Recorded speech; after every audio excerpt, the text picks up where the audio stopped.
Hey.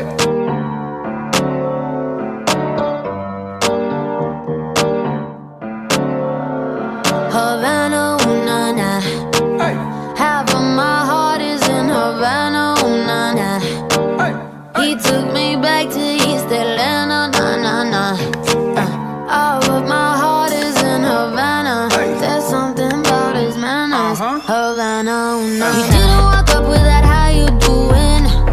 When he came in the He said there's a lot of girls I can do it, but I can't with them. Doing forever in a minute. That's on my night. And Papa says he got Milo in him. He got me feeling like ooh. I knew it when I met him. I loved him when I left him. Assalamualaikum warahmatullahi wabarakatuh. Perkenalkan, nama saya Melda Sari, NIM 11901066. Baiklah, di sini saya akan menyambung dari materi sebelumnya. Di sini saya akan menjelaskan tentang kepemimpinan Rasulullah. Kepemimpinan Rasulullah ditopeng oleh sikap transparansi, keterbukaan, dan selalu menyuarakan kebenaran apapun resikonya, sehingga tak dapat dihindari. Sikap terang-terangan beliau dalam menyampaikan kebenaran ini mengundang kemarahan para pemuka kafir Quraisy. Model kepemimpinan Rasulullah ditunjang dengan sifat-sifat beliau yang terkenal, yaitu sidik, yaitu jujur dan berpihak kepada kebenaran, kejujuran. Kemudian amanah, dapat dipercaya, tidak berkhianat, dan tidak ingkar janji. Kemudian tabligh, menyampaikan kebenaran atau segala sesuatu yang telah diamanahkan. Yang terakhir, patonah, atau cerdas, pintar, dan visioner. Baiklah, sekian dari penjelasan saya. Kurang lebihnya saya mohon maaf. Wassalamualaikum warahmatullahi wabarakatuh. Bismillahirrahmanirrahim. Assalamualaikum warahmatullahi wabarakatuh. Perkenalkan, nama saya Nelly Agustina, NIM 11901185. Baik, di sini saya akan melanjutkan materi selanjutnya, yaitu tanggung jawab pendidikan dalam Islam. Dibagi menjadi 6 macam.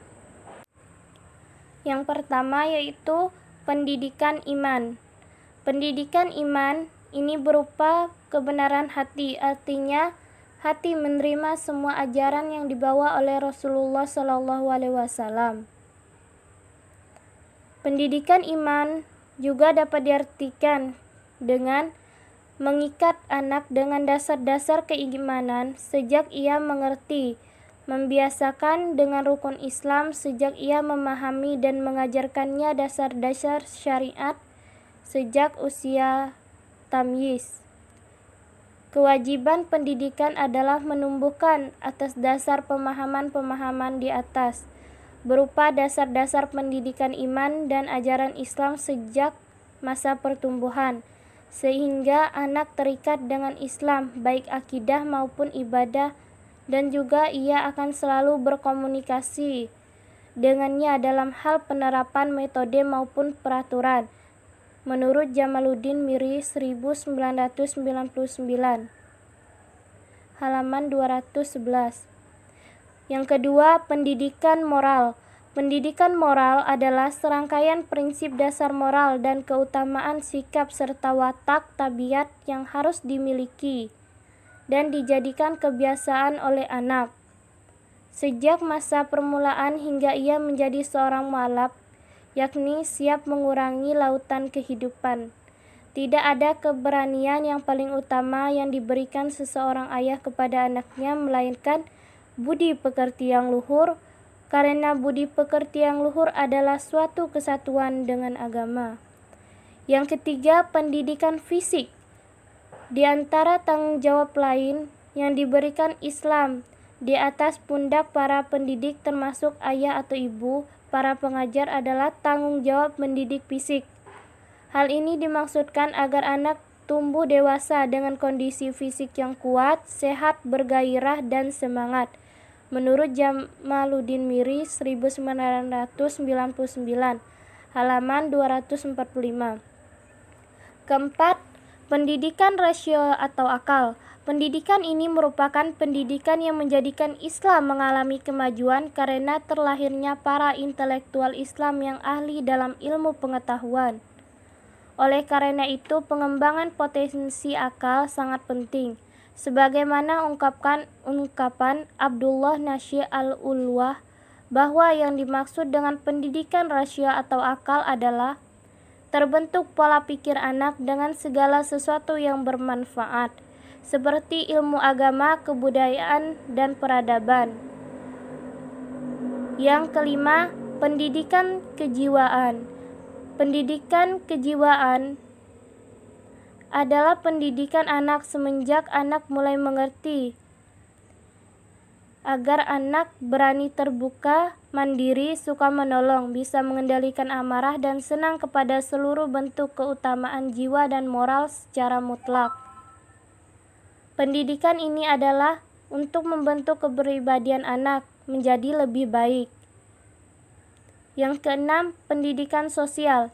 Pendidikan sosial adalah pendidikan sejak anak kecil agar terbiasa menjalani perilaku sosial yang utama, dasar-dasar kejiwaan yang mulia yang bersumber pada akidah Islamiyah dan kekal dan kesadaran iman yang mendalam, agar di tengah-tengah masyarakat nanti ia mampu bergaul dengan perilaku sosial yang baik, memiliki keseimbangan akal yang matang, dan tindakan yang bijaksana.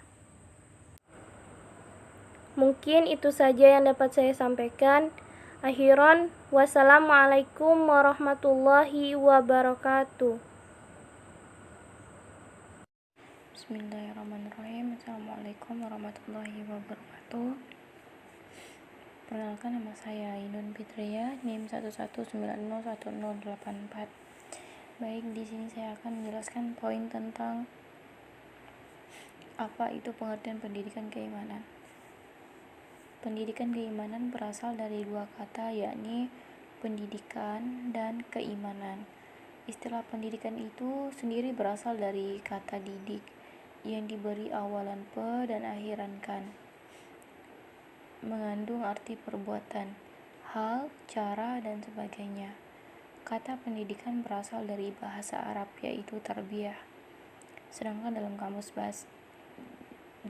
besar bahasa Indonesia, pendidikan ialah proses perubahan sikap dan tata laku seseorang atau kelompok orang dalam usaha mendewasakan manusia melalui upaya pendidikan.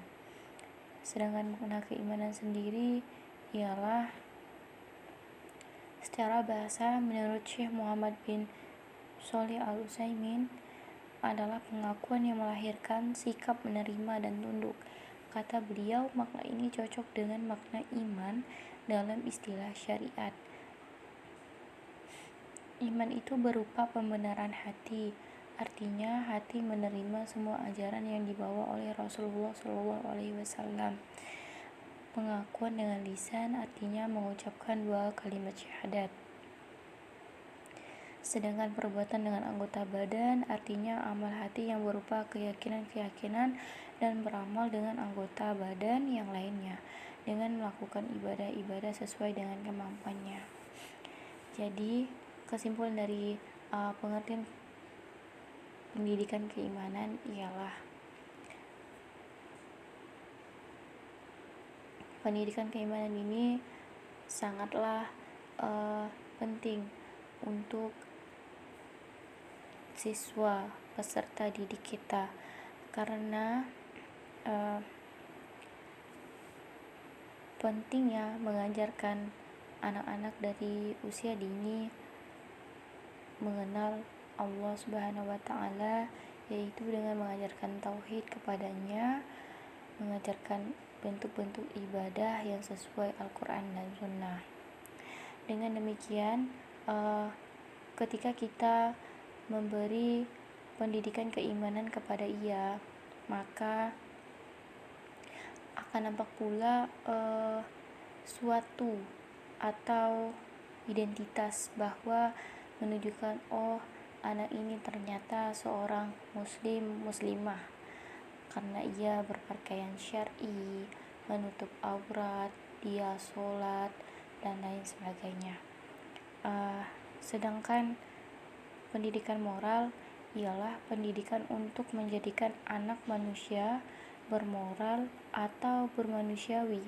Artinya, pendidikan moral adalah pendidikan yang bukan mengajarkan tentang akademik, namun non-akademik, khususnya tentang sikap dan bagaimana perilaku sehari-hari yang baik.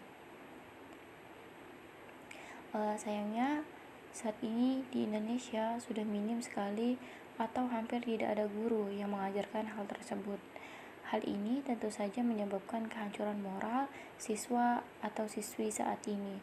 Dampak yang jelas sekali terlihat adalah banyaknya tawuran yang terjadi sekarang.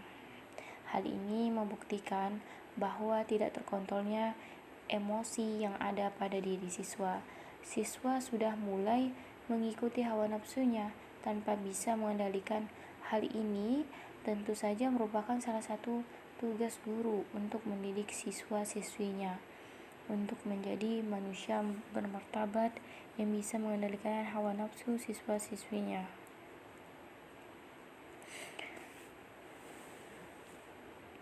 Saat ini pendidikan moral sudah dikalahkan oleh pendidikan yang lainnya seperti matematika, ilmu pengetahuan alam, ilmu pengetahuan sosial, dan lainnya. Waktu di sekolah habis untuk mengejar nilai akademik.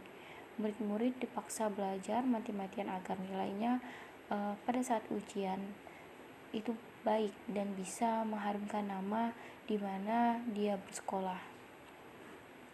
Guru, pelajar, dan pemerintah seakan-akan lupa ada pelajaran yang lebih penting dari itu semua, yaitu pendidikan moral.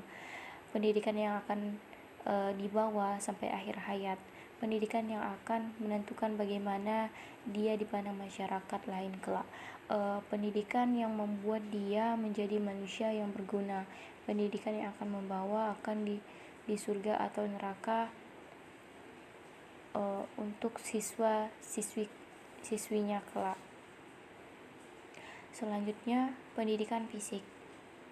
Pendidikan fisik ialah pendidikan tingkat lanjut yang tidak bisa sembarangan dilakukan. Pendidikan ini bertujuan untuk membentuk fisik dan mental yang kuat supaya kita bisa menjadi peserta didik yang tahan banting, peserta didik yang bermental kuat. Pendidikan ini membutuhkan pembimbing yang berkompeten di bidangnya supaya tidak terjadi hal-hal di luar tujuan awalnya. Pendidikan fisik ini berfungsi sebagai penyeimbang pendidikan moral yang telah kita terima di awal permulaan, dengan harapan sinergi antara pendidikan fisik dan pendidikan moral akan terbentuk peserta didik yang berkompeten baik dalam tindakan maupun pikirannya, serta memiliki fisik yang kuat dalam menghadapi hari esok. Pada dasarnya pendidikan itu baik, adapun konsep pendidikannya baik itu pendidikan moral maupun fisik, namun memang masih longgarnya pengawasan maupun kurang aktifnya peran pemerintah mengakibatkan semua itu tidak bisa berjalan dengan baik. Banyak terjadi pelanggaran di sana-sini. Itulah kenapa konsep pendidikan yang seharusnya mampu menjadikan peserta didik menjadi lebih siap dalam menghadapi era globalisasi justru sering dicerca oleh pihak-pihak tertentu. Dunia pendidikan memang masih menyimpan sejuta masalah. Namun, paling tidak melalui tulisan ini kita bisa melihat bahwa tidak selamanya konsep pendidikan itu salah. Yang ada hanyalah pelanggaran yang terjadi di dalam konsep pendidikan itu sendiri. Semoga pendidikan kita bisa menjadi lebih baik lagi ke depannya. Mungkin itu saja yang bisa saya sampaikan. Kurang lebihnya saya mohon maaf. Saya akhiri. Assalamualaikum warahmatullahi wabarakatuh. Bismillahirrahmanirrahim. Assalamualaikum warahmatullahi wabarakatuh. Perkenalkan, nama saya Nikita, NIM 119011067. Saya dari kelas PAI 3C. Tujuan dan fungsi kepemimpinan. Tujuan kepemimpinan, pemimpin itu diperlukan karena keperluan suatu institusi atau organisasi untuk mencapai tujuannya yang harus dipimpinnya yang disebut kepemimpinannya.